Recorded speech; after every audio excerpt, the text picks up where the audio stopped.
Chapter 229. When Sima Ping finished preparing the first aid kit and rushed out of the room, Sun Lang and Hu Shouxin were already waiting for her in the courtyard.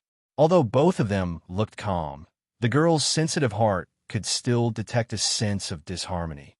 Sun Lang and Hu Shouxin, these two people who seemed to have a good relationship, had already developed a slight distance between them. The girl sighed softly. She suddenly felt a bit sad. It wasn't just Sun Lang and Hu Shouxin. She and her master had also developed a sense of alienation at this moment. If master suddenly appeared in front of me, would I be able to happily jump into his arms like before? Maybe not, because I suddenly realized that I actually don't understand my master. Master who cut open the body of the deceased, no matter what his motive was, it made me feel very unfamiliar. It was so unfamiliar that I didn't believe it was him who did it. I didn't even understand him at all. I didn't understand his motive. I didn't understand his pain. Perhaps Sun Lang and Hu Shouxin were also like this, the estrangement caused by different views, the alienation caused by concealment, whether it was friends, master and disciple, or even family, relatives, lovers, they would all have the same result. Causing friends to turn against each other, causing relatives to become enemies, causing people who were close to each other to gradually drift apart and become strangers. Thinking of this, there was even a sense of vicissitudes in her eyes. She sighed quietly and didn't know what to say. She could only say softly, "Let's go wait." Sun Lang knocked on his head. "Since last night, I felt like we seemed to have forgotten something." Sima Ping was stunned. "What?" Sun Lang strode towards a room in the courtyard. He reached out to push open the door and sighed. Taoist by Kalen. The door opened and sunlight shone in, causing the patient who was sleeping soundly on the bed to frown. He yawned and opened his eyes. He turned his head and saw someone standing by the door.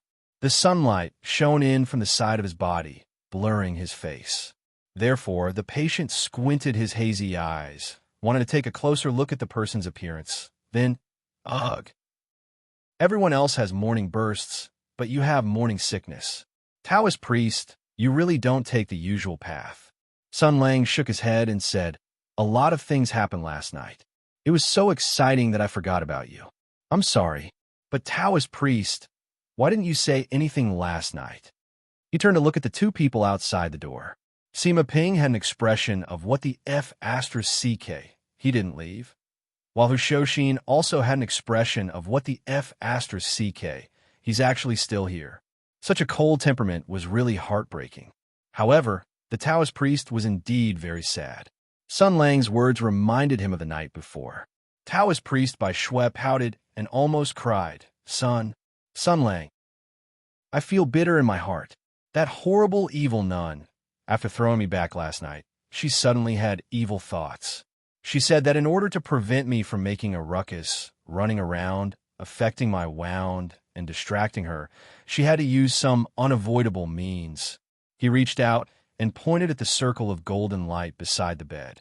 So she took that scary monk staff and drew a circle around my bed, saying that this circle could ward off evil spirits. Sun Lang was speechless and said, "The role of this Tang family Sanzang is a bit wrong." Taoist priest by Shui was almost in tears as he complained about the evil deeds of the Buddhists who persecuted the Taoists. Then her ugly face was revealed. She said that she was really worried that I would mess around, so she had no choice but to do this. She asked for my understanding. I didn't know what she wanted to do, so she directly punched me and knocked me out. Sun Lang nodded and said, Good. This nun is very decisive. If Sun Wukong had the guts, the white-boned spirit wouldn't have been involved." Taoist priest by Shui cried and complained, "Hero Sun, how could this evil nun be so vicious?" The paladin said solemnly, "Taoist priest, according to your explanation, the move that the nun used to hit you must be the long-lost Buddhist spell. It and the victory and fighting method are the two supreme arts of Buddhism.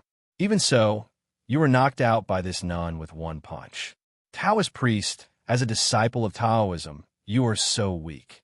You are a disgrace to your head, leader Li." Taoist priest by Shui said sadly, "I have heard of the victory and fighting method, but what is Buddha's spell? Also, who is head leader Li? Terrible. You can't even recognize the Tao ancestor." Sun Lang shook his head and said, but it's good that you are fine. Sleep here again." When Taoist priest by Shui heard this, he was no longer sad. He immediately turned pale with fright and said, Hero-san, wait. Anyway, that evil monk is not here. Do a good deed and send me down the mountain. You can send me anywhere." Sun Lang laughed and said, "What are you talking about? Now the countryside is also dangerous. At first, I was worried about your safety and was thinking about where to send you. I didn't expect that big-breasted monk to leave a protective shield for you. Then I am relieved. Alas, don't blame me. Something big happened last night. Now we're very busy. Bye-bye." Taoist priest by Shui was scared out of his wits. He stretched out his hand and shouted sadly, "Hero-son, don't be like this. Miss Sima, Huaisho. Hey, you two don't look alike. Let me see." Sima Ping and Old, who were both guilty. Hearing this, they turned around and left without saying a word. Taoist priest by Shui was left shouting in the room, "Hey, don't go. Wait, don't leave me here. Where's that evil monk?" However, the three of them ignored him and left at a speed faster than the Hong Kong reporters. Only the sick Taoist White Snow was left sitting on the bed with a confused look on his face. Their facial features are a bit abnormal. How did they become like this in just one night? What the hell happened last night? Who can tell me what happened last night? The three of them hurried down the mountain. They all had something on their minds and didn't say a word. The journey down the mountain was not far. With the speed of the three of them, they quickly entered the village. Sima Ping took a deep breath. In the past few years, the village was her second home. She didn't know how many times she had run around. Every small road, every house, every family, there was nothing she didn't know. Unfortunately, she felt that everything had become so strange today. Because the people's hearts had changed. The villagers couldn't understand and accept what her master had done. They were afraid of the things in the cellar. They rejected and doubted her master. They were afraid that they would become the new specimens in the cellar. Because of this, they were scared and rejected. Even she was treated with the same suspicion and suspicion. Moreover, this kind of thing happened this morning. They didn't know about young Master Wu Hen's plot and would naturally blame the poisoning on her master. They would think that this was her master's revenge. If I appear in front of them at this time, I can imagine what is waiting for me. Thinking of this, the girl's body slightly trembled and her heart suddenly tightened. Overnight, she was treated coldly by people she was familiar with and friendly. This kind of grievance and sadness was really too heavy for a little girl. But who told me to be a doctor? She laughed bitterly and listened carefully. There was a painful groan and a woman's sobs coming from a house. The girl tightened the first aid kit on her shoulder and ran straight to the house. She reached out and pushed the door open. Auntie Nyo, in the bedroom, a man was lying on the bed and crying. A woman wearing a bramble hairpin and a cloth dress was sitting on the bed and crying. Hearing the sound, she suddenly raised her head and saw Sima Ping. She was stunned at first, and then found a place to vent her anger. Pointing at Sima Ping, she opened her mouth and scolded, "You heartless slut! When did my family treat you unfairly? You actually let my man suffer like this. You and your master are the same. Both of you are." Although she had already expected this, but the Annie Nyo, who was always smiling and kind, had actually changed so quickly and directly. It still made Sima Ping stunned on the spot. Those vicious words. Every word seemed to drill into her bones. Especially when compared to the situation in the past, it really made her feel even more sorrowful. A few days ago, she was still saying that such a good girl could not be found even with a lantern. Which foolish boy would marry her, and smoke would be coming out from his ancestral grave. Now, she had already become a little demoness, a little slut. The village woman was originally an expert in cursing and swearing. Her foul language was endless. Seeing that Sima Ping didn't talk back, the evil fire in her heart burned even more. She opened her 10 fingers and was about to come up and beat her. But in the next moment, a person rushed in from outside and casually picked up the broom at the corner of the wall. Suddenly, he threw it. With a thunderous sound, the broom that was tied with bamboo brushed past the woman's head and smashed into the wall. It directly pierced through the wall. The momentum was so great that it scared the woman to the point that she stood on the spot and didn't dare to move. Shoshin coldly glanced at the woman. "This is the doctor that I invited. You better watch your mouth." Sun Lang stood in the courtyard with his hands behind his back and looked at the sky. He lightly snorted. That woman looked at the broom that was pierced into the wall, and then looked at the tall and strong Shoshin. Her eyes flashed with fear, and she suddenly cried out loudly. Sitting on the ground, she randomly kicked her legs and shouted loudly, "Beat me to death! Beat me to death! If anything happens to him, I don't want to live anymore. My family is law-abiding and didn't do anything bad. How did we encounter such a thing?" Sima Ping sadly said, "President Hu, please don't make things difficult for her. Her husband is the pillar of the family. If something like this happened to the family, it would be like the sky falling down. She will definitely be anxious. Moreover, this matter was caused by us. Even if we didn't do it, we still have the responsibility." Although she said this, but the gaze that she looked at that woman, other than empathizing with her, there was no longer the intimacy and passion that she had in the past. Although doctors had the heart of a parent, some things would always be worn down with time. They would always be cooled down because of some things. What was left in the end, other than herself, who would know? She no longer cared about the woman who was crying on the ground. She didn't help her up, nor did she talk to her. Instead, she directly walked past her and came to the bedside. She first looked at the patient's face and then placed her hand on his wrist. After a moment, she softly said, "The poison is very strange. It should be a mixture of multiple poisons. Although the poison is difficult to remove, because of the various poisons restraining each other, the effect is very slow." Shoshin frowned and said, "Is it difficult to remove?" After this question, the woman who was crying stopped. She looked at Sima Ping's eyes with hope mixed with a trace of complexity. But what made her disappointed was that Sima Ping didn't even look at her. This girl wasn't like this before. When she came to the village to treat the patients, she was always very sensible and kind. Not only was she very attentive in treating the patients, but she also always encouraged and comforted the patients' family members, telling them not to worry. For a moment, the woman was a little hesitant. But for a moment, she didn't know what to say. Sima Ping stood up and said, "It's not difficult. We just have to treat the illness. The patient should have drunk the poisonous water. Mrs. Niu, where did your husband drink the water this morning?" The woman was stunned for a moment before she realized that Mrs. Niu and so on were referring to her. She smiled embarrassedly and wanted to say something courteous. But when she saw Sima Ping's frosty expression, she couldn't help but be stunned. She secretly cursed in her heart, but she knew that it was related to her man's safety. So she forced a smile and said, He was thirsty when he woke up in the morning, so he directly scooped the water from the water tank to drink. After drinking 2 scoops, he shouted loudly in pain and then spat out white foam. When Sun Lang heard this, he looked at the water tank by the wall, opened the lid, scooped up a handful of water, and tasted it. He smacked his lips and said, "Damn it, it's not as good as pepper." Sima Ping was shocked and quickly walked over. "Are you looking for trouble?" But when she saw that Sun Lang's complexion was normal and clear, without any signs of being poisoned, the girl let out a sigh of relief. She thought that he was just pretending and didn't really drink the water, so she glared at him fiercely.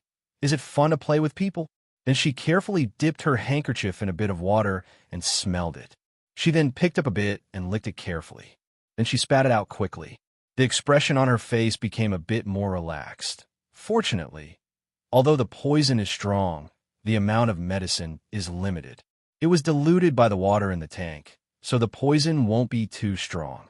If I spend some time, I should be able to deduce the type of poison and the antidote. The ranger smiled. "Do you really think so?" The girl was stunned. "What?" Sun Lang said leisurely. "I'm just thinking that this young Master Wuhan poisoned the entire village, and the poison he used was very meticulous. He put the patients' lives in danger, but didn't let them die immediately. There should only be one purpose for doing this, and that is to scheme against your master. Then here comes the problem." He glanced at Sima Ping. "Even you could detoxify the poison with some time. So how could it stun your master? Isn't young Master Wuhan doing useless work? Sima Ping seemed to have thought of something, and her expression changed. You mean, Sun Lang snorted, didn't you say that this is a compound poison made by mixing several kinds of poisons? Since he chose to poison the entire village, why would he honestly choose only one combination? Chapter 230. When Sima Ping heard Sun Lang's words, her expression changed. She cried out involuntarily. Then wouldn't the poison in everyone's body be different? How can it be cured? Sun Lang snorted and said, that snotty young master wants it to be unsolvable. I'm guessing that he must have remembered the amount and configuration of the poison used by each family. In other words, only he can save the lives of the poisoned people in this village. The girl anxiously asked, then what does he want to do? The paladin shook his head. I can't figure out either. If he only wants to kill your master and clean up the mess, he wouldn't have to go through so much trouble. From yesterday to today, he had too many opportunities to make his move. He poisoned the villagers to threaten your master with their lives. But Ping Dao is all alone in this world. Besides his dreams, he has nothing. What is there to scheme? Sima Ping's heart was in a mess. She muttered to herself, then what should I do? Even if my master comes, he won't be able to cure all the patients in one day. So if he's stupid, he will definitely go find young Master Wuhan. Sun Lang coldly said, and he will definitely hide it from us. After all, that snot young master is not stupid at all. He glanced at Sima Ping. I'll go find your master. What do you plan to do? The girl was still somewhat uneasy and at a loss. Of course, she had to stay here to save people. Because she was a doctor, this was her duty. However, there were at least dozens of people poisoned in this village. Everyone was poisoned with different types of poison. Time was limited. How could she cure all of them? If she couldn't cure them, what should she do? These were all human lives. Could it be that she had to watch them wail and die in pain? But my ability is limited. I don't even know how many people I can save. I don't even know if I can save them. If they die, I don't know how sad their families will be. Will they be angry? Will they scold me like Aunt Nyo? Will they treat me as an enemy? My ability is limited. This isn't my fault. If I can't cure the patients, no matter what the reason is, the doctor is always the main culprit. I also want to cure them. But I don't know if I can cure them, Master. If it were you, what would you do? In a flash, his master's voice and smile flashed through his mind. But the image that appeared in the depths of his heart was the cold and decisive ultimatum his master had given him that day. Go down the mountain and kill 100 people. Master, this kind of fear and helplessness when facing a difficult patient, not knowing if you can relieve the patient's pain, not knowing if you can respond to their expectations, not knowing the outcome, not knowing if you can bear the weight of a life. Have you ever faced such a difficult problem, such a dilemma? Is that why you want to use that method to open up a new path of medicine that no one has ever set foot in before? Sun Lang looked at Sima Ping, whose expression was changing rapidly, and asked, have you thought it through? This kind of situation isn't something you could solve. But I don't know when your master and snotty prince will find you. If you want to back out, then let Hu Shouxin send you back to Mingzhou City and let him find a doctor there. You can stay with Miss Zhao. No, I'm not going anywhere. Sima Ping raised her head and calmly looked at Hu Shouxin, who followed her out. President Hu, it's a matter of life and death. To be safe, please go back to Mingzhou City and call for a doctor to help. Hu Shouxin frowned. What about you? The girl smiled. I'm a doctor. I can't leave. Although I don't know how many I can save, and although I don't know if I can save them, if I don't try, won't I be unable to save a single one? Hu Shouxin glanced at the pair of timid eyes behind the door, the shrewish village woman. She could be as humble and timid as the most docile sheep, but she could also turn into a ferocious tiger or wolf in an instant. It all depended on whether the person she was facing was strong or weak. He didn't feel at ease leaving Sima Ping here. It's too dangerous, Sima Ping smiled. Where's the big-breasted nun sister from last night? Amaba. A Buddhist chant came from outside the door. A demon monk with long hair who had broken the precepts turned out. It was unknown whether the nun was naturally black or really honest. Anyway, according to how Sima Ping addressed her, she directly returned. As soon as she opened her mouth, Sima Ping's face froze. Sister doctor with small breasts. This nun's Buddhist name is Sanzang. This polite form of address almost made Sun Lang laugh out loud. Sanzang, hide, is a hide and seek. I wonder what 3 things this great master is hiding. Could it be that he's hiding big breasts, black-bellied, and he looked at the nun's long black hair, hiding bald head?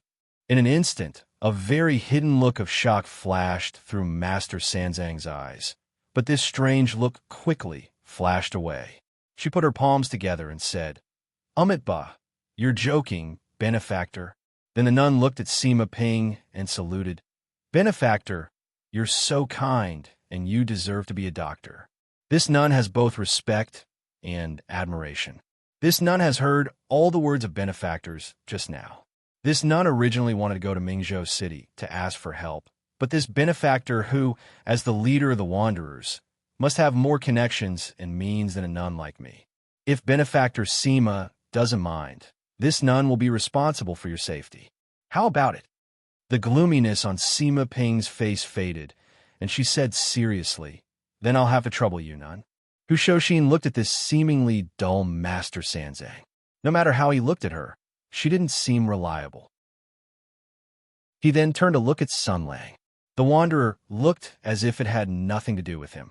Hu Shouxin couldn't help but say angrily, You're not going to say anything? You were protecting this girl before, and now you don't care? This nun looks like an honest person. How can she stop those villagers when they make a scene? Sun Lang sneered. Can't stop them. This honest nun clearly knew that Taoist Bai Shui was injured, but didn't she still knock him out with a FO Kuyu last night? Such a decisive person. On the other side, Master Sanzang also advised, Shanzai, don't worry, benefactor Hu. Even Buddha has his moments of anger, let alone us ordinary disciples. Moreover, all living beings have a kind heart. I see that the villagers are just simple-minded, not evil people. Even if they lose their sight because of anger, as long as we guide them patiently, we can guide them back to the right path. If they insist on making things difficult for benefactor Sima, this nun will recite a passage of scriptures for them, so that they can repent and repent. Based on my past experience, the effect is very good. Reciting scriptures? What's the use of reciting scriptures? Hu Shouxin was just about to say something when Sun Lang raised his hand and interrupted him. Enough! No matter how bad this nun is, she can at least ensure that Sima Ping won't be hurt physically. As for insults, rolling eyes, sadness, and despair, I think that what she will encounter, what she will face, and what she will endure are all her own decisions and choices. She has already realized it. Sima Ping looked at him and smiled. Not long after, on a mountain outside hidden Yuan village, Master Wuhan sat on a rock and watched Hu Shouxin's figure fly past in the distance. His eyes flashed with fear. With this kind of qigong, this kind of internal strength, and this kind of speed, he will be able to cross 15 kilometers and rush back to Mingzhou City in less than half an hour. As expected of a general of Tianyuan, a monster who has survived hundreds of battles. As he said this, his eyes flashed with envy, as well as an indescribable jealousy. In the end, he was just lucky to be able to control the first-class Imperial Army. His achievements today definitely have something to do with his Imperial Army. We are all martial artists, so why was he able to obtain the recognition of the Imperial Army, like a carp leaping over the Dragon Gate? But I have bled and sweated since I was young, diligently studying and training, but Master Wuhan clenches fists, but it doesn't matter. It won't be long before I can. The sound of rustling footsteps came from behind, waking Master Wuhan up. He instantly pressed on the hilt of the sword at his waist. The familiar shape gave him peace of mind and courage. In an instant, he turned back into that graceful and elegant young master. He smiled elegantly, and with his back to the person behind him, he said softly, Martial uncle, look, Hu Shouxin just passed by. It seems that he's going back to Mingzhou City to find a doctor. But those doctors don't have the strength of his legs. He walked quickly, so I don't know how long it will take him to come back. Your good disciple must be very promising right now."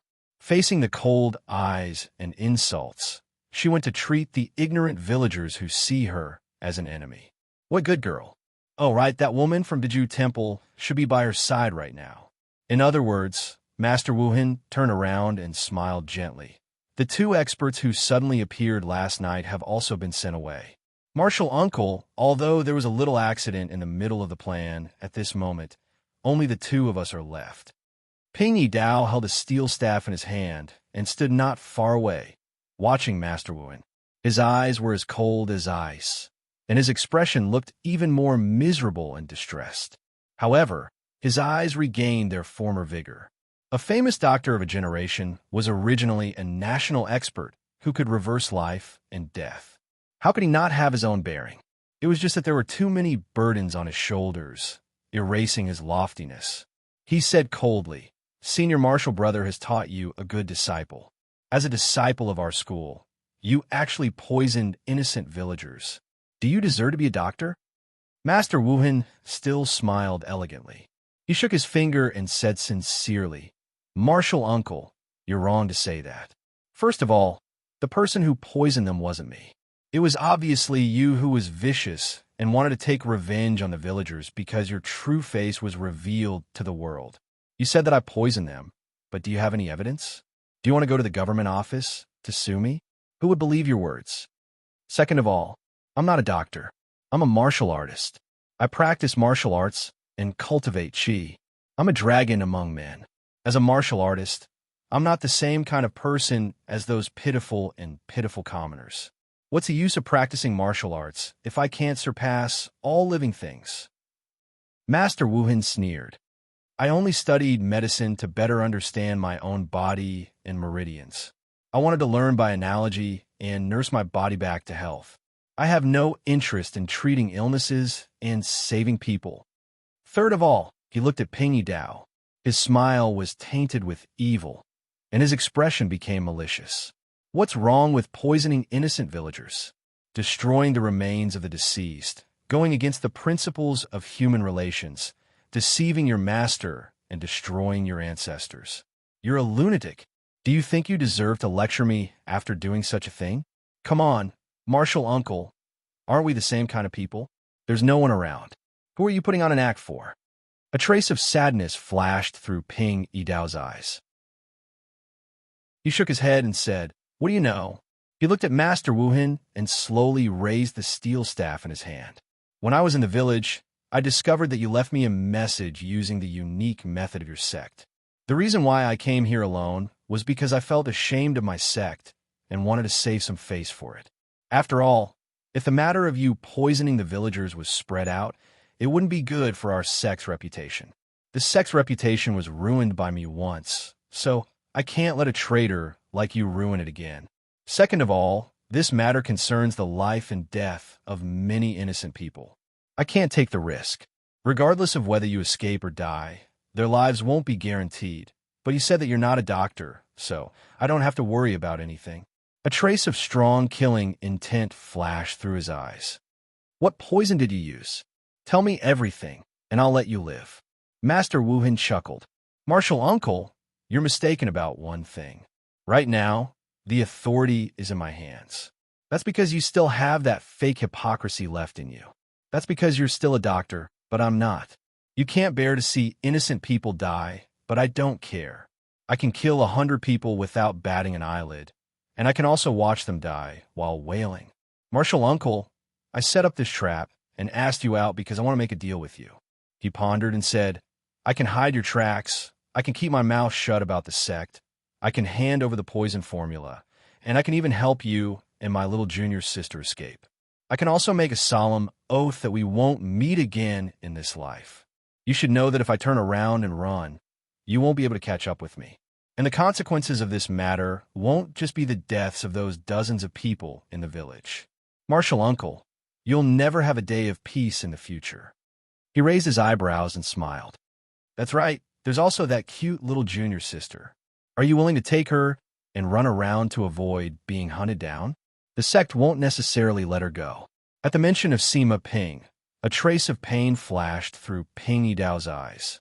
He looked at Master Wu Hin with an increasingly unfriendly gaze.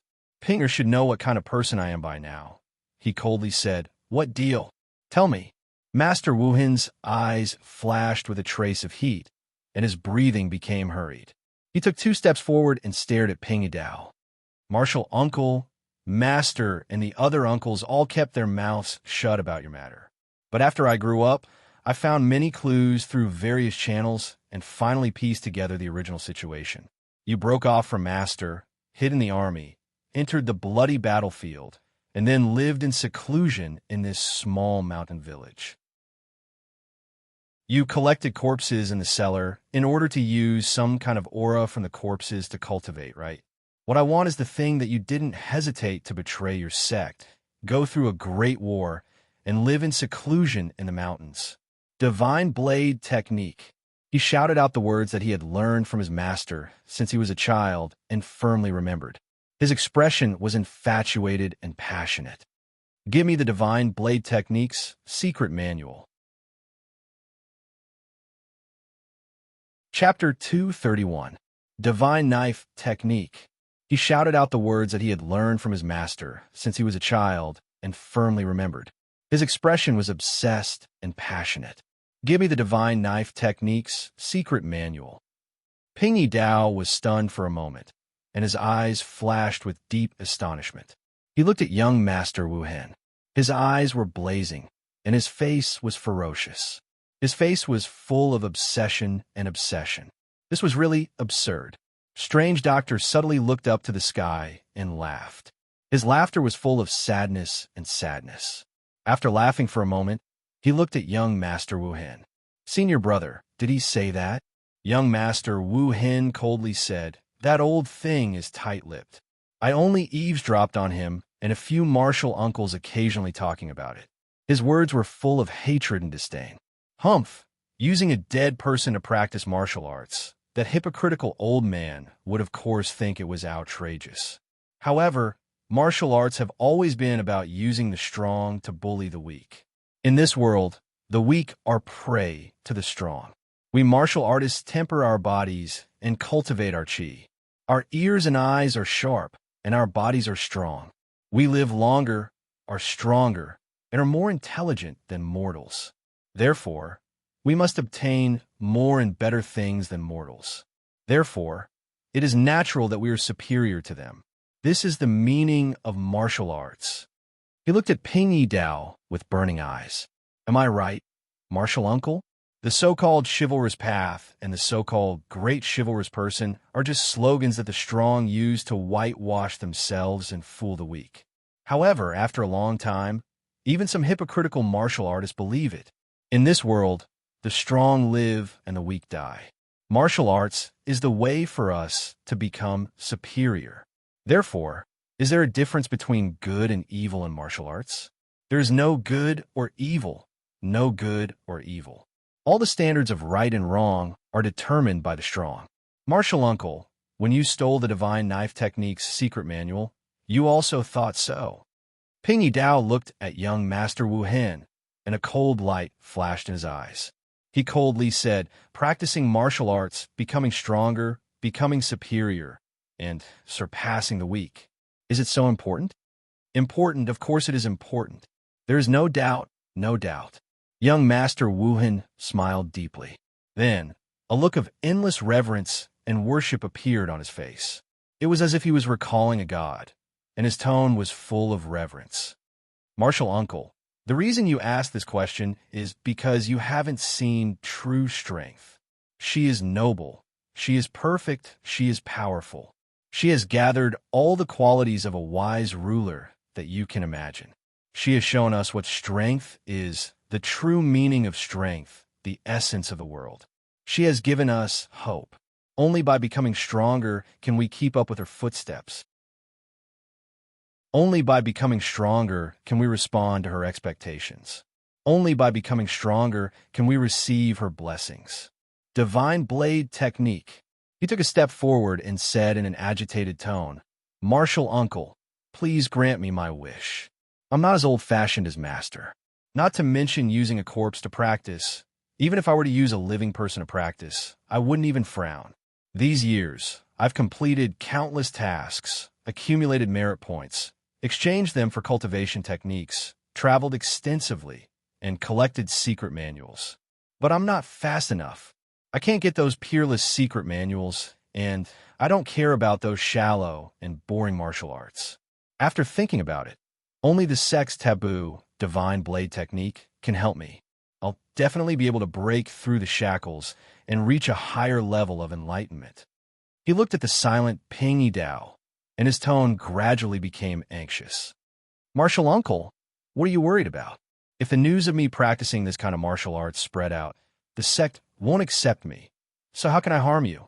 Teach me the secret manual, and we'll be on the same boat. If you're still worried, I can betray the sect and join your sect. The strange doctor coldly snorted. You think you're worthy of being my disciple? Young Master Wuhan heard his cold tone, and his heart trembled. His tone also softened. Martial uncle, I treat you as an elder, and I also treat you as a confidant. That's why I'm advising you nicely. You shouldn't be unable to tell good from bad. Martial nephew, I have my current achievements because I fought with my life, not because of words. If you don't let me get what I want, I won't let you live in peace. He took a step back and calmly said, Martial uncle, I'll remind you one more time. Right now, I have the advantage. Dozens of lives are on my hands, and my Qin Gong is better than yours. If I want to run, you won't be able to catch up. I also don't need to deal with you. As long as I spread the news that you're here, you and your treasured disciple will never have a day of peace. Ping Yi Dao's expression changed several times, and he finally heaved a long sigh. Fine. Hand over the antidote and the poison recipe. Young Master Wuhan's face lit up, and he smiled. Martial uncle really has the demeanor of a benevolent doctor. But there's no need to rush. How about martial uncle take out the divine blade technique first? After I've finished examining it, I'll naturally hand over the antidote. The strange doctor coldly said, After I hand over the divine blade technique, what use do I have to you? I'm afraid you'll turn hostile. I've hidden the divine blade technique somewhere. Hand over the antidote, and I'll take you to get it. After young Master Wuhan calmed down, his IQ also increased. He smiled and said, If I hand over the antidote, martial uncle, you won't have a big worry. If you lead me to some place of death, stall me, and then shout loudly to attract that troublesome monk who has broken his vows. If the two of them attack me together, how can I still live? Ping Yi Dao coldly snorted. Young Master Wuhan's thinking was indeed good, but he didn't want to call out that Tang Clan Sanzang. When he got the antidote and led him to the vicinity of the village, he only needed to shout a few times, and the marshal would most likely hear him. At that time, even if this young Master Wuhan had 3 heads and 6 arms, he would only be fit to be meat on the chopping board. Young Master Wuhan's mind moved quickly. Seeing that the negotiation had reached a deadlock, his heart moved, and he put forward a very constructive proposal. How about this? Let's each take a step back and pay the deposit first. I won't hide it from martial uncle. When I poisoned him, I also prepared the antidote. It's just that each family's portion is different. Only I know which one is which. How about I give you the antidote first, and you also write a section of the Divine Blade Technique secret manual for me on the spot. We both have a plan in mind. Then you take me to get the secret manual, and I'll tell you how each family's antidote is distributed. Won't that be fair? The strange doctor was expressionless, but he secretly complained in his heart. This old man doesn't have any secret martial arts manuals to give you. Martial arts are my forte. If I make things up, I'll be found at a glance, but suddenly his heart moved, and he thought of an idea. He stretched out his hand and said, Give me the poison recipe first. What if martial uncle turns around and runs away after getting it? Young Master Wuhan said with a smile, You write it first. I'll give it to you after you write a section. Ping Yi Dao muttered to himself for a moment and coldly snorted. That's fine. There's no pen and paper here. I'm afraid you won't be able to hear me clearly. I'll just draw a picture for you. A cultivation technique's posture or a diagram of the energy circulation. Young Master Wuhan was overjoyed. Martial uncle, please. Thereupon, the strange doctor stretched out his steel staff, found a flat, open space, and began to draw a picture. At first, young Master Wuhan was full of expectation, but after a while, he asked in bewilderment, "Martial uncle, what are you drawing?" Ping Yi Dao calmly said, "The human body structure, 206 bones, many blood vessels, tendons, muscles, internal organs, and all the positions." Young Master Wuhan frowned. "What's the use of this?" The strange doctor snorted. "What do you know? When you fight with an enemy, you know that the human body has many vital points, which are the most vulnerable, and where you can hit to make the enemy instantly lose the power to resist. But do you know the reason? Knowing but not knowing the reason is a big taboo for martial arts practitioners. My divine knife technique is a lost art that returns to its original state. When you understand the human body structure, you can grasp the opponent's every move. What do you think?" Young Master Wuhan had a preconceived notion that the divine knife technique was a very powerful martial art. He had believed in it for many years and believed it without a doubt. When he heard this, he instantly filled in the gaps in his imagination. Thus, he was unable to contain his joy and scratched his head while nodding repeatedly. However, after looking at it for a while, he felt that something was wrong. Still, he doubtfully said, "I've never seen this kind of martial art diagram before." Ping Yi Dao calmly gave him a sidelong glance. "If it's not a martial art diagram, can it be a medical book?" Young Master Wuhan laughed. "Martial uncle really knows how to joke. How can there be such a medical book in this world? When I studied medicine when I was young, I also saw the Preserving Truth map. The Preserving Truth map drawn by Elder Yang seems to be different from the one drawn by you, martial uncle." The strange doctor faintly smiled. There was a bit of sadness in his expression, but he was also in high spirits. He softly said, "Whether it's right or wrong, you can find a corpse and see for yourself." He put away his steel staff and stopped. He looked at young Master Wuhan. "It's getting late. This diagram should be enough, right?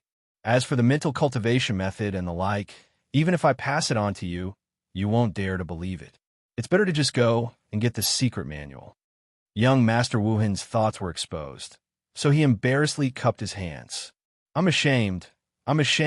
He took out a small square bag from his body and respectfully handed it to Ping Yi Dao with both hands. "The antidote from a total of 16 water sources is enough for 100 people to eat. However, the amount is limited. Martial uncle, if you want to reverse the deduction by tasting the medicinal properties, the amount of antidote is not enough." When the incident in the village happened, the strange doctor had immediately checked several water sources and deduced their toxicity. Now that he had asked about the antidote smell, he knew that it shouldn't be fake. His heart relaxed, and he put the antidote into his bosom. He nodded. "Then let's go. I'll take you to get the secret manual." Young Master Wuhan courteously said, "Martial uncle, please lead the way. Also, martial uncle, I'm a coward, so I'll give you a superfluous reminder. By all means, don't play tricks on me. Although the antidote is in your hands, only I know how to detoxify it. If martial uncle is unwilling to part with the secret manual and wants to play tricks, I'll immediately run away. You won't be able to save these people, and you'll also have to expose your identity. You'll have to live the rest of your life in pursuit." Ping Yi Dao calmly said, "Unwilling to part with the secret manual? I can't wait to spread this divine blade technique all over the world." Young Master Wuhan was stunned and immediately sighed. It's a pity that the world is stupid and doesn't understand the true meaning of power. In the whole world, only I, your martial nephew, understand you. Yes, the strange doctor lightly sighed. The world is stupid. In the whole world, only one person understands me. The corner of his mouth slowly revealed a trace of a sneer. You'll see this person very soon. However, he didn't notice that behind him, young Master Wuhan also revealed a similar cold smile. Chapter 232. Along the way, the two of them had their own thoughts and pretended to be polite, each of them having their own plans. Young Master Wuhan looked at the sky and then looked at his surroundings. The forest was dense and the mountain wind rustled, causing him to feel a chill that seeped into his bones. The spiritual perception of a martial artist gave him a bad premonition, as if something bad was about to happen. He was frightened. A few days ago, he received orders from above to come to Mingzhou City to carry out a top-secret investigation plan. But after entering the city, he encountered many strange things that he could not bear to recall. He even lost 4 of his companions, and even the highly skilled old Qi was trapped inside. But the heavens protected him. Although the mission had almost been declared a failure, he accidentally discovered the enormous secret hidden by Zhao Feihuang of the Marquis of Jing'an's household, and even encountered the traitor of his sect who lived in seclusion here. The divine blade technique in martial uncle's hands must be a forbidden martial art of his sect that could allow him to reach a higher level of enlightenment. And the secret and information that Zhao Feihuang had concealed must also be extremely valuable information that could completely make up for the failure of this mission. At this moment, forcing martial uncle to hand over the divine blade technique, and then returning to the imperial capital at the fastest speed possible to report the information regarding Zhao Feihuang to his master was undoubtedly the best choice. But at this moment, he suddenly felt an enormous sense of danger for no reason, as if he had overlooked something extremely dangerous. In a moment, many thoughts flashed through young Master Wuhan's mind. For example, throwing the matter of the divine blade technique to the back of his mind and directly leaving, returning to the imperial capital at the fastest speed possible to report the information. Perhaps if the higher-ups were happy, not only would there be no punishment, but there would also be a reward. If he worked hard, he might be able to use the merit points he had accumulated over the years to exchange for a secret manual that would not be too inferior to the divine blade technique, or perhaps he could force Ping Yidao to change his mind. Zhao Feihuang seemed to be very familiar with this old fellow. Perhaps it was this woman who had taken Ping Yidao in back then. Since the two of them were friends, perhaps he could devise a scheme to force Ping Yidao to lure Zhao Feihuang out. If he could directly kidnap her back to the imperial capital, the merit would be so great that it would be enough for him to reach the heavens in a single step. But he muttered to himself for a moment and finally gave up on these two ideas. The former was too conservative and the rewards were too small. The latter was too rash and the risk was too great. Therefore, it was better to stay here and leave after obtaining the divine blade technique. But since he felt the danger, he had to be cautious and he had to be on guard. Thinking of this, he pressed down on the hilt of the sword at his waist and stopped in his tracks. "Martial uncle, please wait." Ping Yidao turned around warily. "What are you up to now?" Young Master Wuhan smiled faintly. "Martial uncle, where is the secret manual hidden?" "You bringing me around like this is making me very worried. Don't bring me to a place of death." Ping Yidao's heart trembled, but his face remained expressionless. The strange doctor had already made up his mind. When they got closer to the Yin Yuan village, he would choose an open terrain with echoes and no trees to hide. Then, he would gather all his internal energy and roar loudly to attract the marshal's attention. At that time, even if young Master Wuhan wanted to escape, it would be too late. But there was only one chance. If they were too far away or the terrain wasn't good enough, the marshal wouldn't be able to hear them. Then, everything would be over. This young Master Wuhan is cunning and treacherous. If he decisively escapes, the consequences would be unimaginable. With his Qing Gong, this old man wouldn't be able to catch up to him. Thinking of this, he smiled as if nothing had happened. "Naturally, I hid it in a secret place. As for the specific location, please forgive me for not revealing it." Young Master Wuhan was secretly vigilant. He smiled and said, "Martial uncle, you are indeed cautious."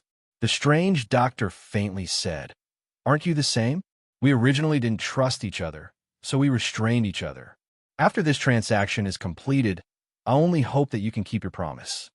Young Master Wuhan sincerely said, "Martial uncle, you don't need to worry. Even if I report your matter, it will take some time. This time is enough for you and junior sister to secretly leave and fly away, if I don't obstruct you." Ping Yidao heard the threat in these words, so he snorted and didn't say anything. When young Master Wuhan saw that Ping Yidao wasn't fooled, He couldn't help but curse the old fox in his heart. He pondered for a moment, and then his eyes suddenly lit up as he thought of another wonderful idea. This noble young master suddenly smiled deeply and said mysteriously, "Martial uncle, you promised to teach me the divine knife technique, so it can be considered a favor. Today, this martial nephew will tell you a few heartfelt words.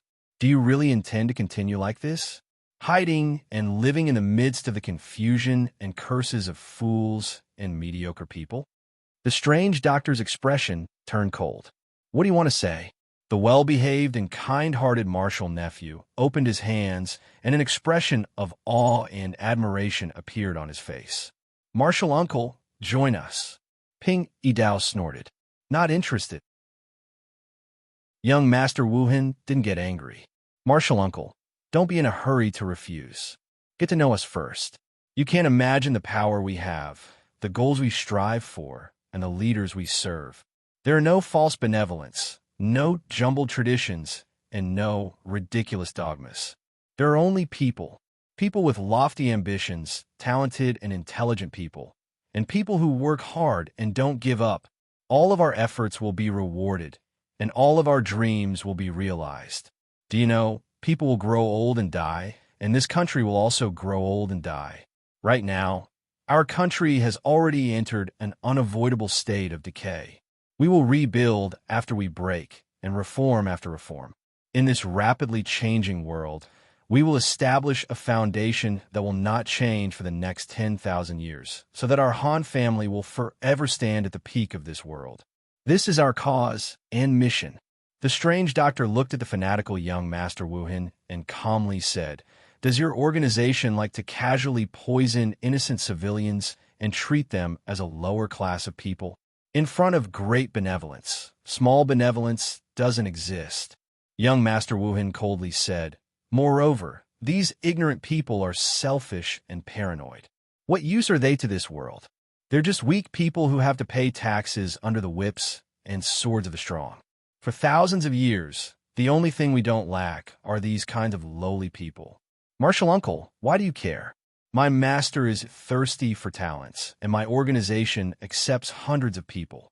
In our place, Martial uncle doesn't have to worry about the moralists and old fogies criticizing you.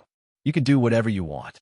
We respect people with knowledge, power, and ability, especially a doctor with amazing medical skills like you." Ping Yidao's gaze became even colder. "It seems that your master's scheme isn't small. Telling me this kind of thing, isn't he afraid of leaking it? What's there to be afraid of?" Young Master Wuhan's eyes were fanatical. A country's authority and the position of the supreme should be given to the virtuous, not the old. The country's long history and the country's important weapon, how can it be given to the hands of trash? Moreover, my master is a legitimate competitor for the throne. Martial uncle, don't tell me that you're not moved by the merit of helping the emperor.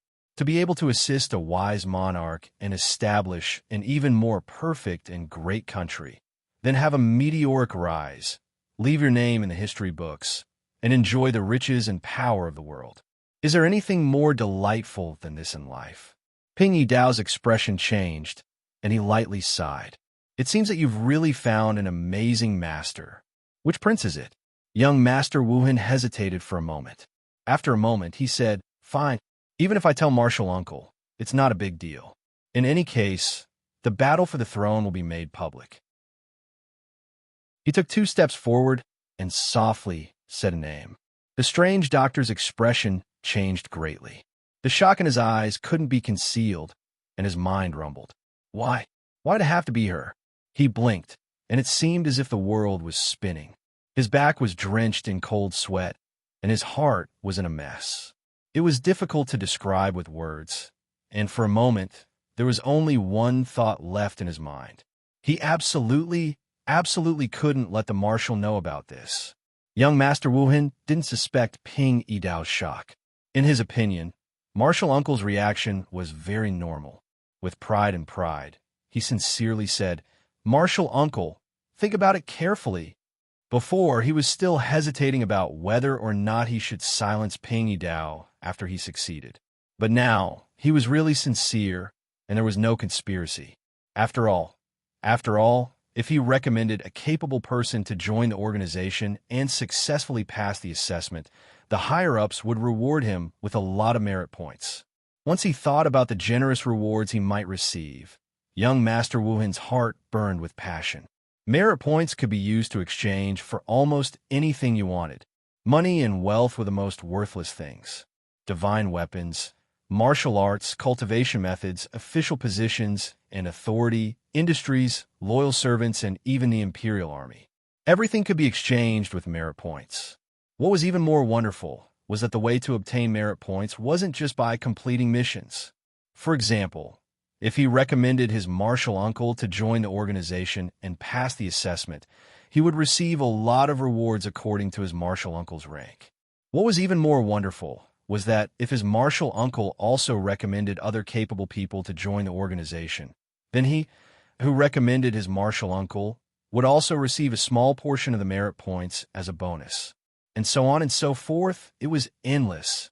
This huge and perfect merit point system was really a genius perfect design. It truly made the best use of everyone and maintained everyone's enthusiasm and drive in the best state. He didn't know from which wise man master had gotten this ingenious idea. No. How could such a flawless idea come from the hands of an ordinary person? Master must have been bestowed by the heavens. He was born with this knowledge, and he personally established this system. While young Master Wuhan was immersed in admiration and reverence for his master, Ping Yidao's expression also changed, and his mood was turbulent and intense. After a moment, he seemed to have made a decision, and slowly said, "How do I know if you're lying to me?" Young Master Wuhan anxiously said, "Martial uncle, this disciple is sincerely inviting you.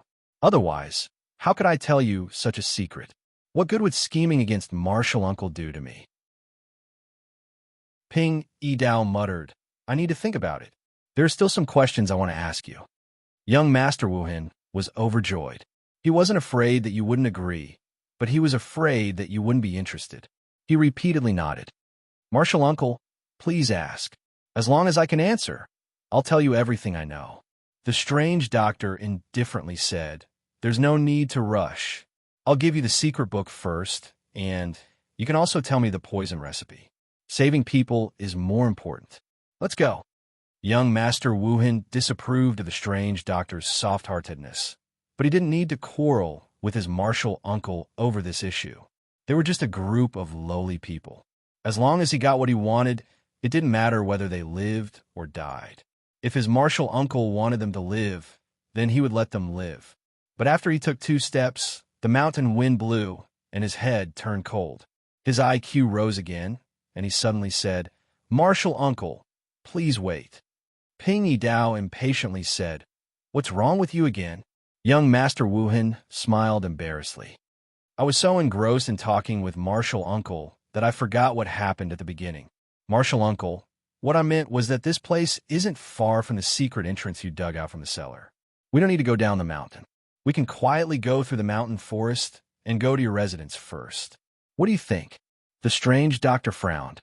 "Why go to my house? The secret book isn't there." Young Master Wuhan said with a smile, "Martial uncle is afraid of me, and I'm also afraid of you.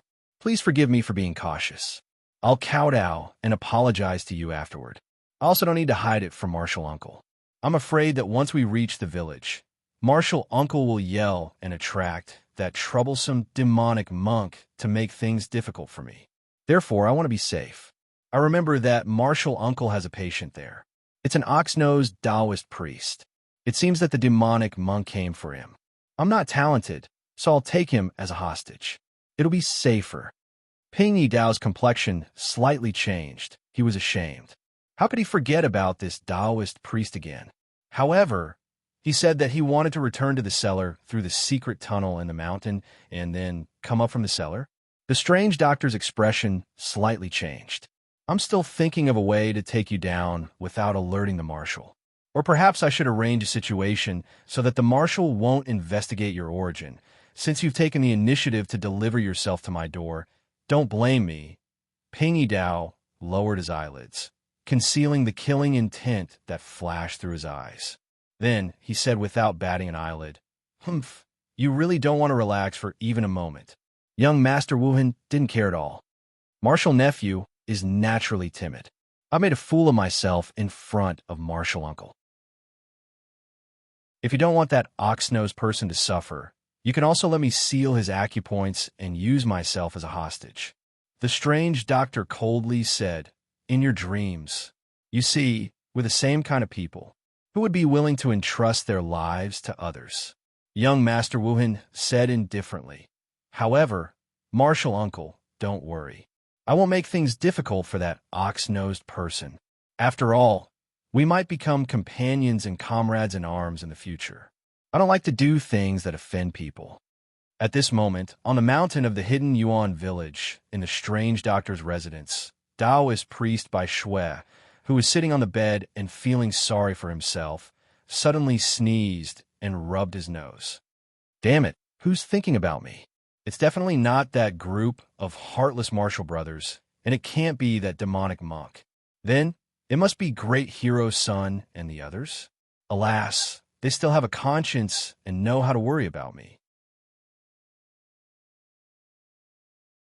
Chapter 233. This area was densely forested, so the two of them didn't reveal the slightest flaw as they passed through it. They smoothly arrived at the secret passage that led to the strange doctor's cellar. Pingy Dao looked at the entrance of the passage and coldly snorted. "Last night, you followed this path and sent that villager called Tai Zhu to the cellar. You're lucky to have found him.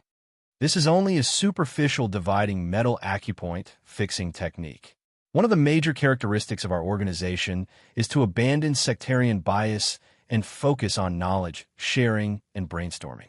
This kind of elementary dividing metal acupoint fixing technique can be exchanged with a small amount of merit points. There's no harm in having more skills. It's always good to learn them." Young Master Wuhan nodded. When he talked about his chain of plans last night, he seemed somewhat proud. This nephew is ashamed. This set of plans should have no problem dealing with Martial Uncle. However, last night, there were a few uninvited guests who came to meddle in other people's business, so it was a bit tricky. Otherwise, this nephew would have reached an agreement with you by this morning at the latest. Knowledge sharing and brainstorming. The strange doctor looked pensive. "This sounds familiar. Is it?" When young Master Wuhan mentioned this matter, his face became excited. There was no doubt that this great policy had been formulated by the master he revered. Master said that the era we're living in is an era of rapid change and development. Individual wisdom will gradually become insignificant, and the collective strength will be further magnified. This is because the knowledge in the world, whether it's the art of war, arithmetic, investigation of objects, or medical divination and astrology, the more profound the research, the greater the results, and the finer the division. Every field of knowledge will be divided into more and more branches of knowledge. At that time, a person can only specialize in a small field of knowledge in their lifetime to have any achievements. Ping Yidao's heart trembled, and he was a little stunned. The art of medicine was also a great knowledge in this world. When he was studying and deducing the art of medicine, he had thought that there were so few famous doctors in the world, but so many patients. According to the teachings of the master and disciple, there would never be enough doctors. What's more, it was difficult to find a famous doctor in the world. Treating cold patients was like using a sledgehammer to crack a nut. But apprentices who had studied medicine for a few years might not be able to treat difficult and complicated diseases. But according to their medical skills and the teachings of their teachers, they could still treat some common and minor diseases. In addition, the fields that the doctors who had completed their apprenticeship were also different. Some were good at general prescriptions, some were good at metal arrowheads, and some were good at forbidden subjects. He had once thought that if he gathered a number of doctors and divided them into different fields, he could send the patients to the doctor who was good at this field for treatment according to the different diseases. Wouldn't it save time and effort, and the patients wouldn't have to come here in vain? But this was undoubtedly impossible. The 1,000-year tradition didn't only bring about inheritance and weight, it also brought about shackles and rigidity. People of the same trade looked down on each other and cherished what they had learned. He had seen too many of such things in the past few decades.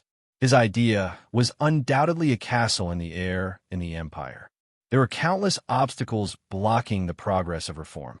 But now, it seemed that young Master Wu Hen's master had actually seen through this point. He couldn't help but feel a little interested. He said indifferently, "Your master is a sensible person. Did she tell you all this?" "That's right. That's what she told us." Young Master Wu Hen became more and more excited as he said this. His eyes flashed with excitement and fanaticism. He nodded and said, "If we don't have a mission, we have to take out at least 3 days of every 10 days to listen to her or other virtuous sages' lectures.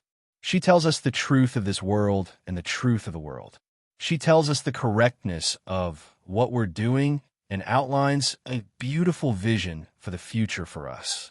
She's like a bright lighthouse that illuminates the future path for us. The more we listen to her lectures, the more firm our loyalty and faith will be." Ping Yidao looked at his fanatical appearance and frowned slightly. This appearance, this attitude, it seemed a little familiar. He suddenly remembered a summer day a few years ago when the army was resting and had nothing to do. In his tent, a certain person was sitting on the table with his legs crossed. His voice was as loud as ever as he talked about a plan that people couldn't tell if was true or false. "I say, Ping Old Fourth, as medical scientists and researchers, as you deepen your research work, your moral integrity will plummet. Hey, I say, do you only study anatomy? Do you want to study the spiritual aspect as well? Let me tell you, this is very interesting. In the future, if you lose your job because of medical disputes, you can also go to the MLM dens to give lectures and brainwash people. It's very simple. Let me tell you a few key points. It can't be." He recalled the so-called merit point system that young Noble Wuhan had introduced. He recalled young Noble Wuhan's current fanatical appearance, and recalled some of the rumors about those two in the army back then. This kind of method that treated people like livestock, yet still made them full of enthusiasm and gratitude, and the whimsical methods and thick sense of evil behind it clearly made him feel incomparably familiar. "Marshal, you also talked nonsense like that to that person. Back then, you fanned the flames everywhere in the army and talked nonsense whenever you caught someone. There really were people who believed you. But do you know that the seeds planted by your words back then have now grown into a lush and terrifying towering tree that is even shaking the stability of this country? Was all of this an unintentional mistake? Or was it intentional?" His heart shivered, but as he thought of this, his curiosity about the mysterious organization that young Master Wu Han belonged to was greatly reduced. Ping Yidao chased away some distracting thoughts and tightened his grip on the steel staff in his hand. The most crucial moment had arrived. He said indifferently, "Let's go." Young Master Wu Hen still maintained the highest level of vigilance and pointed to the entrance in front of them. "Marshal Uncle, you go first." Ping Yidao glanced at him and sneered faintly, as if mocking the other's cowardice. However, young Master Wu Hen was unmoved and still insisted on letting the strange doctor go first. This made Ping Yidao somewhat disappointed. "Forget it. I'll take one step at a time." He strode forward and entered the tunnel. The tunnel was very long and gloomy and damp. Only the sound of footsteps echoed. The two people, one in front and one behind, silently walked. The light grew dimmer and dimmer as darkness enveloped them. The sound of breathing and footsteps intertwined. After several hundred steps, they gradually smelled a strange smell. This smell came from a secret solution that could preserve bones and samples of corpses. This reminded the two that they were about to reach the cellar. After another 100 or so steps, they saw a stone wall at the end. Ping Yidao had walked this path back and forth countless times in the past few years. Even in the darkness, he knew everything like the back of his hand. He reached out and accurately placed a switch. With a rumbling sound, the stone door slid open and the two people walked into the cellar. It was dark here, but young Master Wu Hen could still clearly see the furnishings and things in the cellar by relying on his eyesight. In the darkness, the dead who had died without an intact corpse were displaying their final state in this world with a gloomy and terrifying appearance. Even someone as strong as young Master Wu Hen felt a burst of gloominess and some palpitations. He was a native of the empire and believed in reincarnation and retribution. Therefore, at this time, while he felt his hair stand on end, he also felt that Ping Yi Dao was more and more unfathomable. How cold-blooded, selfish, and crazy was this man to ignore the resentment of the dead and the retribution of the underworld. He didn't hesitate to decompose the corpses and disturb the souls of the dead. Could it be that he didn't feel the slightest bit of guilt, uneasiness, fear, or self-blame? Can I also do this? Can I abandon everything just to become stronger like him? While young Master Wu Hen was at a loss, he saw Ping Yi Dao take out a candle from a cabinet. He took out a match and lit it. The faint candlelight illuminated the cellar. The flickering light made everything in the cellar seem even more gloomy. Young Master Wu Hen was puzzled, but then he saw Ping Yi Dao slowly turn his head. His old face looked strange and sinister under the candlelight. Sunran smiled and said, "This candle is made from human oil. It's bright enough, right?" Even young Master Wu Hen, who was decisive in killing and considered himself to be extraordinary, felt a chill run from the bottom of his feet to the top of his head when he heard these words in this kind of environment. He took 2 steps back and subconsciously pressed on the hilt of his sword. But before he could say anything, Ping Yi Dao moved the candle away and laughed. "I'm just joking. This is beeswax. If you don't believe me, you can smell it." Young Master Wu Hen breathed a sigh of relief. Only then did he realize that he had just lost his self-control and flinched. He glanced at Ping Yi Dao with dissatisfaction. "Martial uncle, I didn't expect you to be so childish. You don't have to joke around. Also, why are you lighting the candle? Let's hurry up." Ping Yi Dao raised the candle and looked at young Master Wu Hen, who had an unnatural expression. He said indifferently, "What's the hurry? Don't you want the divine blade technique?" Young Master Wu Hen was startled. He then said in surprise, "Could it be?" The strange doctor snorted. "Could it be what? I had the secret manual of the divine blade technique here. If you didn't come with malice last night, you would have thrown the iron pillar here and swaggered away. Otherwise, you would only need to search carefully to find the secret manual of the divine blade technique. What's wrong? Do you regret a little? Motherf asterisk her, you really found a good place to hide your treasures. Even the most daring person in the world wouldn't dare to rummage through the cabinets or knock on the floor under the watchful eyes of so many grotesque dead people. Who knows what kind of big surprise will suddenly be dug out the next moment. Moreover, I also didn't expect you to bury such an important thing in the cellar under your house." Thinking of this, young Master Wu Hen's heart was incomparably depressed. He watched Ping Yi Dao stretch out his steel staff and knock on the ground. Then, he lifted up a hollow stone tile and took out a simple book from it. Young Master Wu Hen was overjoyed. He took 2 steps forward and reached out to take it.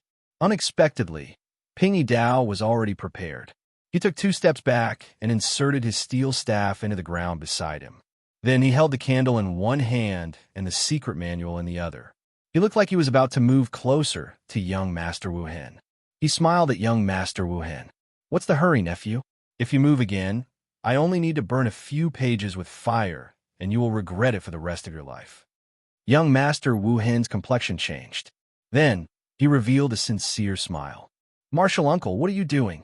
At first, he still suspected that the secret manual was fake. However, when he saw the candle light illuminating a certain page of the book, he saw a marvelous human body structure diagram. Compared to the one the strange doctor had drawn for him not long ago, not only was it more exquisite, but it was also more detailed. There were also numerous annotations. It was absolutely a secret manual that couldn't be any more real. Thinking of this, his heart burned even more. He stretched out his hand and said, "Martial uncle, slow down, slow down. What do you want? What do you want?" Ping Yi Dao coldly said, "Give me the poison recipe. If you dare to fool me, I will burn the secret manual. We will fight to the death." Young Master Wu Hen secretly felt lucky. Fortunately, he had been cautious at that time and had remembered the amount and configuration of each family's poison. Otherwise, today's matter would have been ruined. He cleared his throat and raised his hands to show that he didn't have any evil intentions.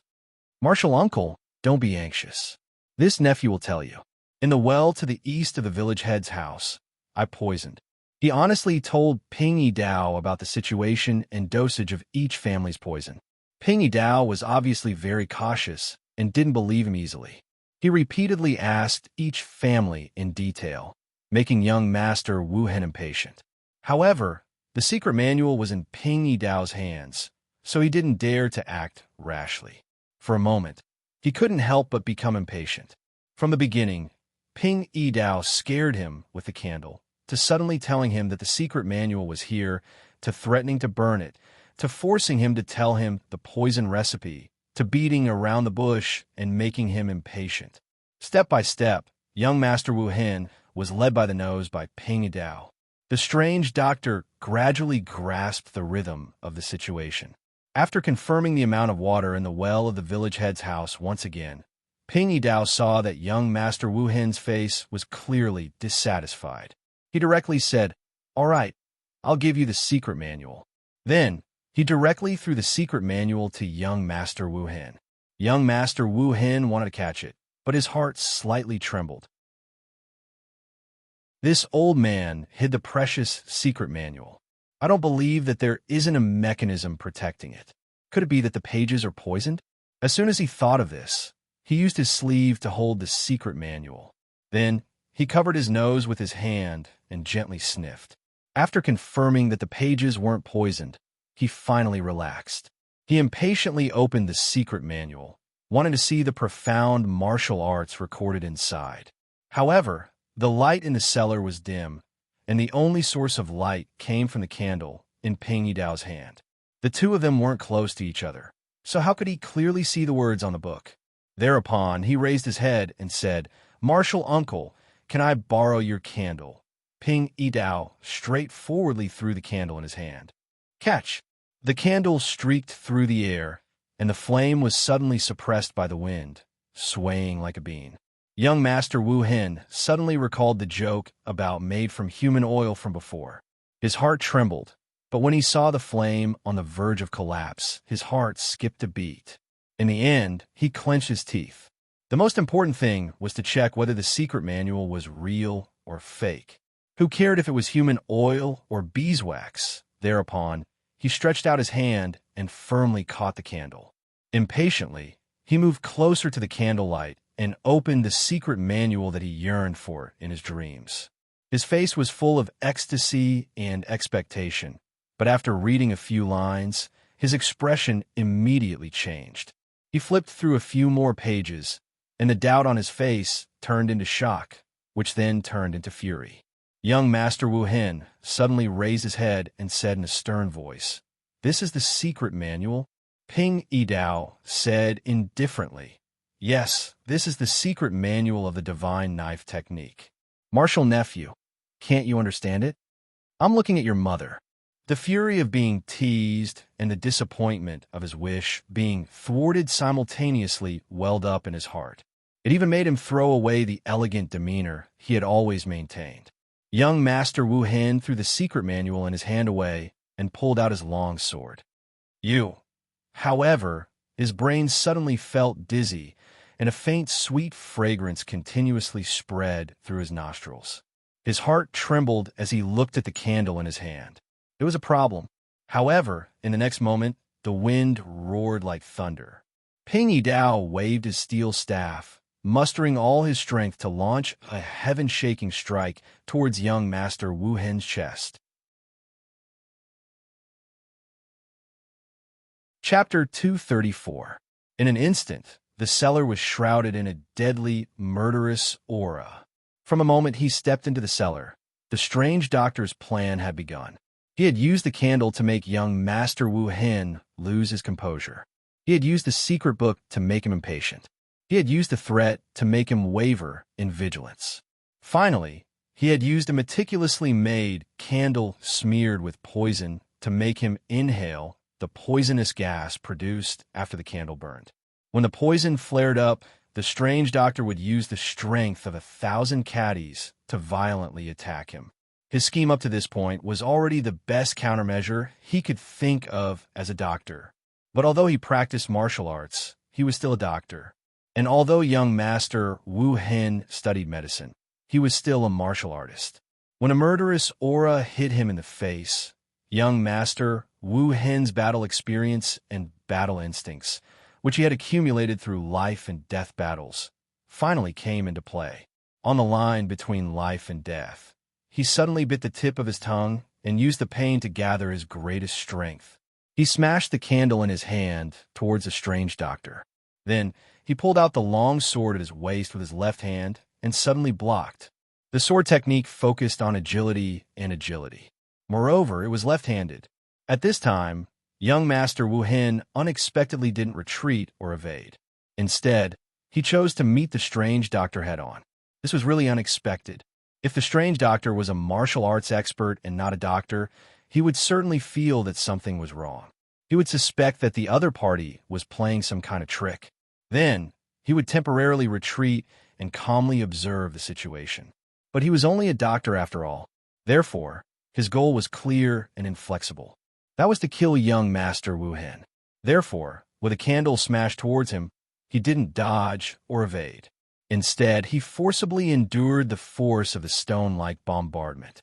The steel staff in his hand pressed forward, roaring towards young Master Wu Hen's chest. Young Master Wu Hen's sword slashed backwards. The sword, which flickered with cold light and was densely covered with dark lines, collided with Ping Yidao's steel staff in the air. Brilliant sparks burst out, illuminating the small space and illuminating the gloomy faces of the two men. With a loud bang, the candle was extinguished. In the darkness, the two figures suddenly separated. One of them cried out and vomited a large mouthful of blood. After young Master Wu Hen stood firm, he didn't rush to attack. He immediately switched his sword to his right hand. With a slash of the sword's edge, the sharp blade cut through the air, emitting a chi-chi sound. This familiar feeling made him feel at ease. The human heart was hard to fathom. In times of crisis, only one's own martial arts was worthy of trust. Only the sword arts that one had painstakingly studied were the most trustworthy companions. He immediately took out a pill from his waist and quickly stuffed it into his mouth.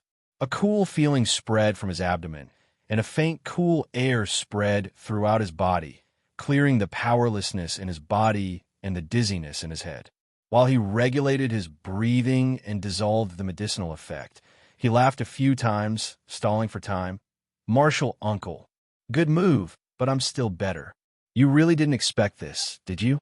In the darkness, Ping Yidao's heavy breathing and the sound of chewing medicine could be heard. After a while, the strange doctor's weak and angry voice rang out. "That bag of medicine is poisonous." "It's not poisonous. It's not poisonous." Young Master Wu Hen laughed. "It's just that the oiled paper that wrapped those dozens of bags of medicine is poisonous. Martial uncle, you're still too inexperienced. You were so anxious to confirm the medicinal effect that you didn't even check the oiled paper.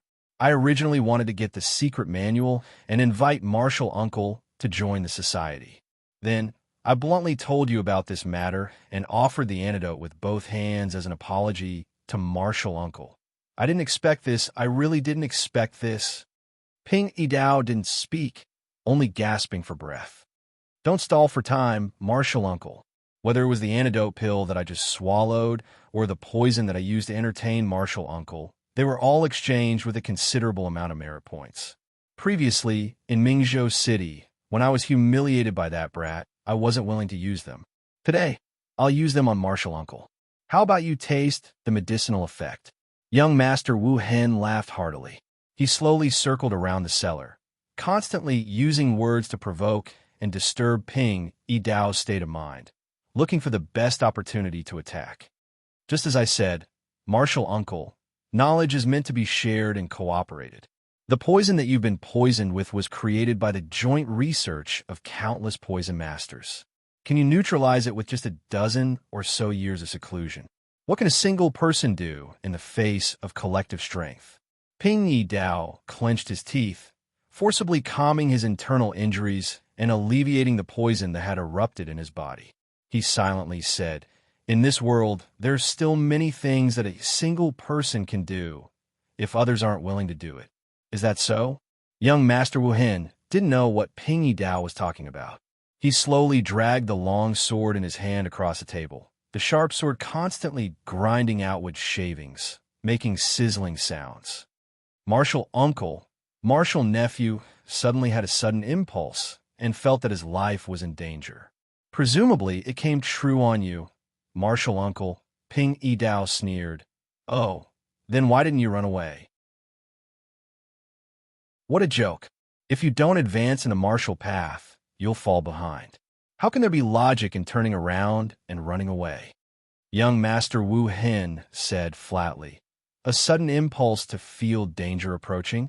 You have to know, how can the path of a powerhouse be smooth? In the past 20 years, I've had dozens of premonitions of impending danger, but so what? I fought and I survived. Every life and death battle is a sublimation in your life. The strong win and the weak die. Only with this indomitable will, the sword in your hand will cut through everything together with you. Powerhouses reach the peak through constant battles. Today, martial uncle, you're just another stepping stone for me. When he said this, the long sword in his hand hummed, as if it was responding to his spirit and resonating with its master. The indomitable aura of sharpness made the strange doctor gasp. But young Master Wu Hen's tone suddenly changed, and his voice became gentle. "Martial uncle, I respect you as an elder, and you're also a doctor. I don't want to fight with you to this point. I can treat this matter as if it never happened, and I can still recommend you to join my organization. I can also let you live and let you fly far away, as long as," hearing this, the strange doctor suddenly burst into laughter. "I say, you have such a big advantage, but you don't follow up with a victory and attack. Instead, you're chattering endlessly with me. What is it for? You're afraid, aren't you?"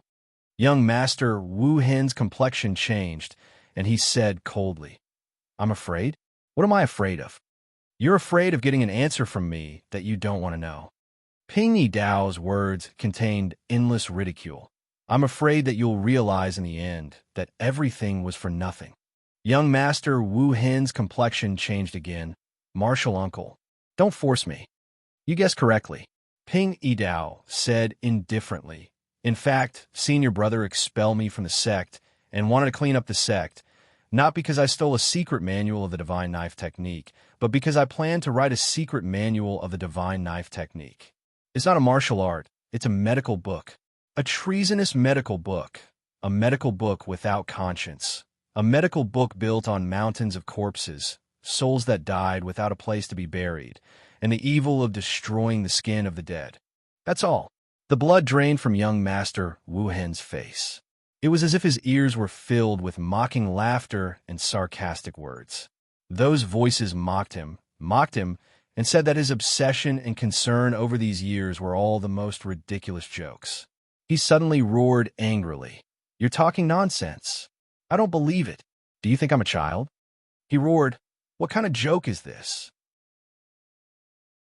You're saying that in order to write a medical book, you betrayed your sect, gave up the future and reputation of the present age's divine doctor, and were chased by people in such a sorry state. You could only hide in such a remote and desolate place, digging up people's graves every day, cutting open their stomachs, and doing things that would get you beaten to death if you were discovered. You didn't get anything, you're nothing, you're all alone, deserted by everyone, just to write a F*King medical book. What kind of joke is this? Yes, just to write a medical book. I don't want anything, I just want this medical book." Ping Yi Dao said indifferently, "Little friend, you don't understand, do you? You don't understand anything. I don't understand your mother." Throwing all of his poise and restraint to the back of his mind, young Master Wu Hen's long sword stabbed forward. The sword light flashed, and the strange doctor shouted and waved his staff to block. Although his internal strength was higher than young Master Wu Hen's, as a doctor, he wasn't good at life and death battles. Moreover, he was poisoned, so how could he be young Master Wu Hen's opponent? However, young noble Wu Hen didn't seem to have given up hope. Although he had the upper hand, he didn't go for the kill. He constantly brandished his sword, leaving wounds on the strange doctor's body and sword marks on his steel staff. Each of his moves contained killing intent and internal strength, constantly forcing the strange doctor to retreat. He was like a mad beast as he constantly roared, "Tell me, there's a secret manual. You should King fight back. Use the divine knife technique to fight back. Show me the exquisite moves of the divine knife technique. Tell me, there's a secret manual. Give me the secret manual. Give it. Out. Come." The last 3 swords were sent out in anger. Strength and speed coexisted. The first 2 swords knocked away the strange doctor's steel staff, and the last one went straight for Ping Yi Dao's lower abdomen. Ping Yi Dao had been fighting fiercely for a long time, and the poison had spread, so his strength was much weaker than before. In addition, there were many injuries on his body, and blood was flowing. He couldn't hold on any longer, and his lower abdomen was immediately hit by the sword. Then, young Master Wu Hen kicked him, causing him to fall back and spurt blood from his mouth. Young Master Wu Hen growled and gloomily said, you old thing, killing you with one sword is too easy for you." He pondered for a moment and recalled where he had thrown the so-called divine knife technique secret manual. He walked over, picked it up, and shook it a little. Then he took out a fire match from his bosom and said to Ping Yi Dao, Sun Ran, who was curled up on the ground, "Old thing, so you're just a doctor. I thought so highly of you. This is your divine knife technique, right? This is the medical book you wanted to write at all costs, right? You intend to open up a new path and create a brand new medical path, right? This is what you've been pursuing all your life." He blew on the fire match and then casually ignited the book. The flame greedily licked the pages of the book, and in an instant, it burned brightly. It burned every page, every line, every word, every stroke, and every stroke of the strange doctor's life's work, all of his efforts, sacrifices, achievements, and consolations. The strange doctor's heart seemed to have been ruthlessly stabbed by a sword, causing him to feel a pain that penetrated into his marrow. He was seriously injured, but he didn't know where the strength came from, and he struggled to get up. "Stop." But in the next moment, young Master Wu Hen expressionlessly kicked him down and gloomily said, "Don't worry. Even if the book is burned, there's still your brain, right? Don't you remember it very clearly? You can write it again, but you won't have the chance. I'll kill you, and I'll make your life's efforts all go to waste. I won't let outsiders know your story, and I'll let you die in grievance, looking on helplessly as all of this happens." He coldly said, "You've worked so hard to protect the lives of this village's people, but you'll also die, and there's also your little disciple." He raised his long sword and pointed it at the strange doctor who was ceaselessly struggling on the ground. He indifferently said, "Where do we begin? Do you want to die a quick death? Or do you want to suffer a bit of torture first?" Just as his voice fell, an angry shout suddenly came from outside. "Stop!" The cellar's door rumbled open, and a person rushed in. Several blazing golden flames suddenly rolled into the cellar and shot towards young Master Wu Hen. Young Master Wu Hen was suddenly attacked, and he was startled. He couldn't deal with Jie Ping's blade, and he quickly withdrew. He brandished his sword to deflect the golden rays, but he saw a person with a white beard and Taoist robe rush in. Dozens of talismans flew out from his sleeve and interweaved into a golden light array, illuminating the angry face of the newcomer. "Villain, die!" The newcomer was none other than Taoist priest Bai Shui.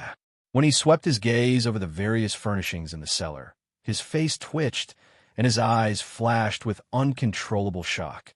However, he immediately calmed down and looked at Ping Yi Dao, who was lying in a pool of blood. "Hey, Dr. Ping, are you okay?" Ping Yi Dao gasped for breath and said with all his might, "Quickly leave. Quickly leave. What are you doing here? Quickly call for help." Taoist priest Bai Shui continuously mobilized the talismans and arranged the immortal Taoist magic. When he heard Ping Yi Dao's words, he loudly said, "If I came a few steps later, you'd be in big trouble." However, You don't have to worry. When I heard the commotion, I immediately sent out a distress signal.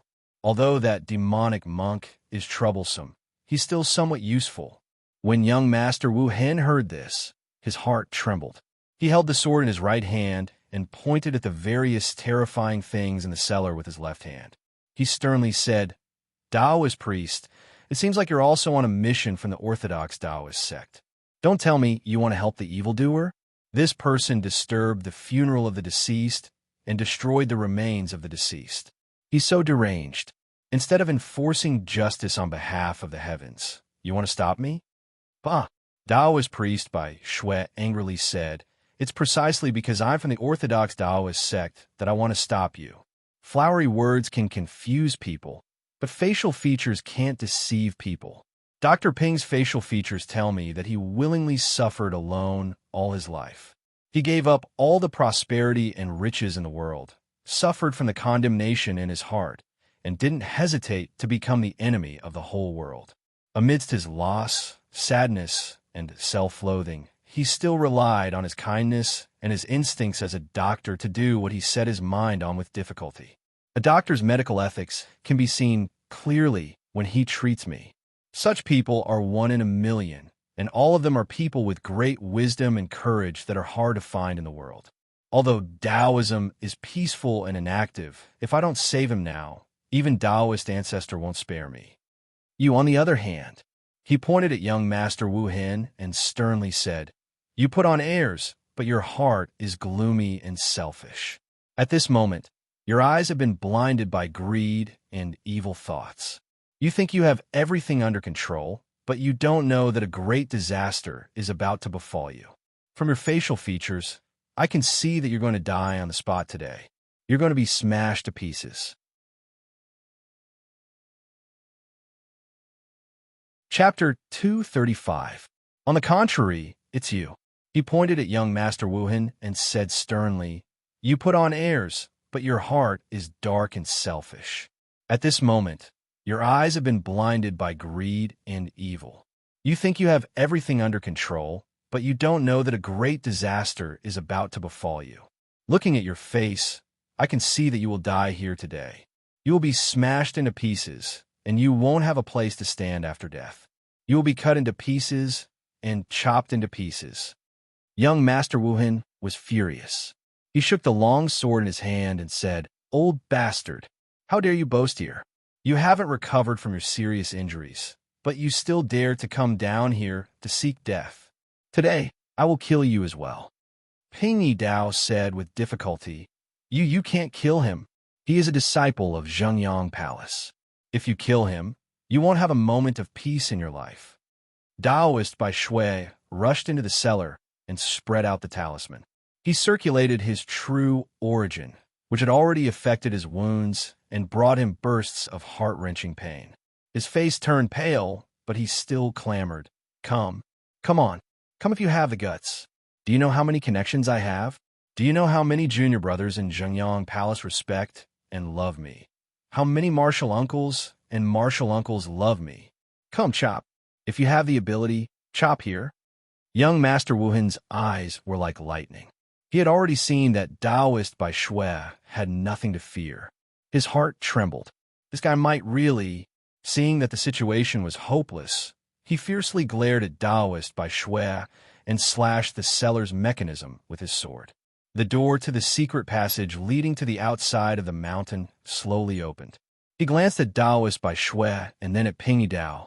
He sneered and said, This is not over yet. The rustling footsteps gradually faded away.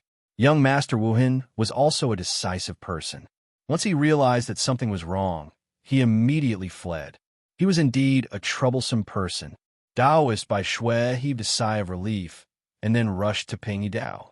Dr. Ping, how are you? Are you all right? Hang in there. That evil monk will soon. At this moment, Ping Dao's eyes focused and he hissed, Be careful. Taoist by Shui's expression changed, and his protective talisman shone brightly. However, he was seriously injured, and his reaction speed and true essence were much weaker than usual. A bright sword light flashed, and it was as fast as the wind. In an instant, It cut through Taoist by Shue's protective light shield and shattered it. The talisman turned into specks of light and burned away, illuminating young Master Wuhan's gloomy face. I said, "This matter isn't over." He raised his left palm and struck Taoist White Snow's chest.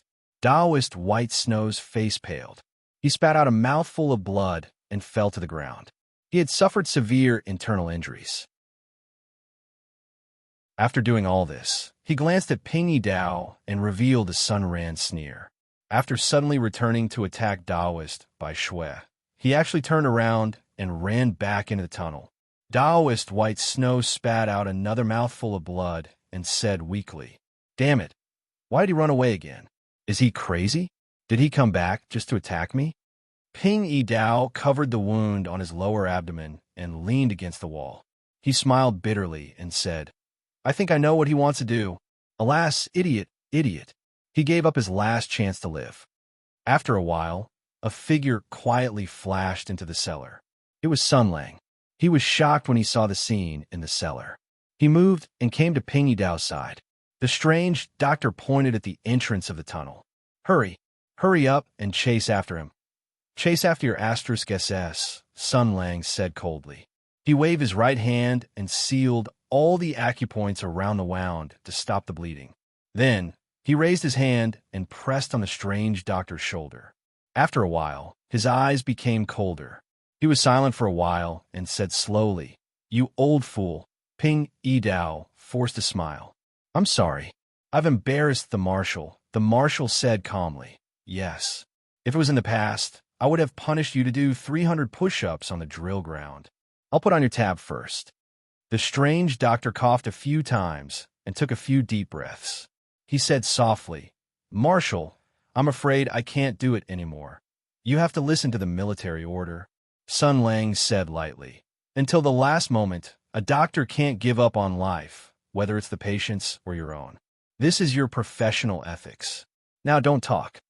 He stretched out his hand without hesitation. A mysterious and vast power surged out of his body and gathered in his palm. But in the next moment, Ping Yidao grabbed Sun Lang's right arm and said with difficulty, You can't. Marshal, it was not easy for you to." "Shut up," Sun Lang said coldly. "It's none of your business." "But it's my life," Ping Yidao said agitatedly. Then, his gaze became gentle. He looked at Sun Lang and said softly, "Marshal, listen to me for the last time. I'm tired. I want to rest for a while. I can't walk anymore." Sun Lang looked at him. His expression changed. After a moment of silence, he said, "What about your career? What about your efforts? Don't you want them all?" Ping Yidao smiled bitterly. The expression in his eyes changed drastically. He seemed to have made an important decision. "So, Marshal, this old man has a last wish. I want to ask you." Before Sun Lang could say anything, footsteps came from outside. A golden light shone down. Master Sanzang hurried in. Looking at the miserable situation in the cellar, he couldn't help but chant, Amit Ba. At the same time, a petite figure flashed out from behind him. When she saw the strange doctor lying on the ground, she cried out, "Master!" Sima Ping rushed over. She wanted to hug her master, but she found that his body was covered in blood. His face was green. After a few glances, she knew that her master was seriously injured. He had lost a lot of blood and was poisoned. Tears streamed down her face. She was afraid that she would affect her master's wounds, so she didn't even dare to touch him. She could only cry sadly and helplessly. Her heart felt like it was being cut by a small knife. Her heart was in pain. All the questions, all the grudges, and all the unfamiliarity disappeared at this moment. Only sadness and fear filled her heart, causing her to be at a loss. Sun Lang said without turning his head, "None. Taoist by Shui has suffered internal injuries. We can't delay any longer. Use your inner energy to protect his heart meridian. Help him to clear and expel the foreign vital energy." At this moment, his words seemed to have a great authority. Although his tone was calm, it was irresistible. Master Sanzang hurriedly agreed.